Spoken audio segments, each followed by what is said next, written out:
Marvel ನ multiverse ನಲ್ಲಿ ಯಾವುದೇ ವೇರಿಯಂಟ್ ಇಲ್ಲದೆ ಇರುವಂತ 5 ಕ್ಯಾರೆಕ್ಟರ್ಗಳು ಲೋಕಿ ಮತ್ತೆ ಡೆಡ್ ಪೂಲ್ ಕ್ಯಾರೆಕ್ಟರ್ ಗಳಲ್ಲಿ ಒಂದೇ ಕ್ಯಾರೆಕ್ಟರ್ ಅಲ್ಲದೆ ಎಂಟೈರ್ ಮಲ್ಟಿವರ್ಸ್ ನಲ್ಲಿ ಒಂದಾದ್ಮೇಲೆ ಒಂದು ವೇರಿಯಂಟ್ಸ್ ಗಳನ್ನ ನಾವು ನೋಡಿದೀವಿ. ಆದ್ರೆ ಮಾರ್ವೆಲ್ ನಲ್ಲಿ ಕೆಲವೊಂದು ಕ್ಯಾರೆಕ್ಟರ್ ಗಳಿದಾವೆ, ಆ ಕ್ಯಾರೆಕ್ಟರ್ ಗಳಿಗೆ ಯಾವುದೇ ಎಕ್ಸ್ಟ್ರಾ ವೇರಿಯಂಟ್ಸ್ ಗಳೇ ಇಲ್ಲ. ಈ ಕ್ಯಾರೆಕ್ಟರ್ ಗಳು ಎಂಟೈರ್ ಮಲ್ಟಿವರ್ಸ್ ಅಲ್ಲಿ ಯಾವುದೇ ವೇರಿಯಂಟ್ ಇಲ್ಲದೆ ಯುನೀಕ್ ಆಗಿದೆ. ಆ ಕ್ಯಾರೆಕ್ಟರ್ ಗಳಲ್ಲಿ 5ನೇ ಸ್ಥಾನದಲ್ಲಿ ಅಮೆರಿಕಾ ಚಾವೆಸ್. ಈ ಕ್ಯಾರೆಕ್ಟರ್ ನಮ್ಗೆ ಮಲ್ಟಿವರ್ಸ್ ಆಫ್ ದ ಮ್ಯಾಡ್ನೆಸ್ ನಲ್ಲಿ ಕಂಡಿತ್ತು. 4ನೇ ಸ್ಥಾನದಲ್ಲಿರೋ ಈ ಕ್ಯಾರೆಕ್ಟರ್ ಇದೇ ಮೂವಿನಲ್ಲಿ ನಾವು ನೋಡ್ತೀವಿ. ಆ ಕ್ಯಾರೆಕ್ಟರ್ ಹೆಸರು ಬಂದು ಲಿವಿಂಗ್ ಟ್ರಿಬ್ಯುನಲ್.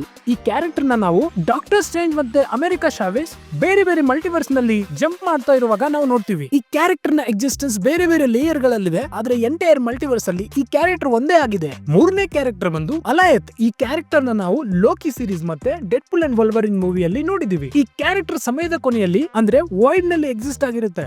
2ನೇ ಕ್ಯಾರೆಕ್ಟರ್ ಬಂದು ವಾಚರ್. ಈ ಕ್ಯಾರೆಕ್ಟರ್ 5th ಡೈಮೆನ್ಷನ್ ಇರೋ ಬೀಯಿಂಗ್ ಆಗಿ 4th ಡೈಮೆನ್ಷನ್ ಇರೋ ಮಲ್ಟಿವರ್ಸ್ ನ ಅಬ್ಸರ್ವ್ ಮಾಡ್ತಾ ಇರುತ್ತೆ. ಫೈನಲಿ ಮೊದಲನೇ ಕ್ಯಾರೆಕ್ಟರ್ ಬಂದು ನಾವು ಫ್ಯಾಂಟಾಸ್ಟಿಕ್ 4 ಮೂವಿನಲ್ಲಿ ನೋಡಿದೀವಿ. ಈ ಕ್ಯಾರೆಕ್ಟರ್ ನ ಎಕ್ಸಿಸ್ಟೆನ್ಸ್ ಕೂಡ ಎಂಟೈರ್ ಮಲ್ಟಿವರ್ಸ್ ಅಲ್ಲಿ ಒಂದೇ ಆಗಿರುತ್ತೆ. ಆ ಕ್ಯಾರೆಕ್ಟರ್ ಹೆಸರೇ ಗ್ಯಾಲಾಕ್ಟಸ್.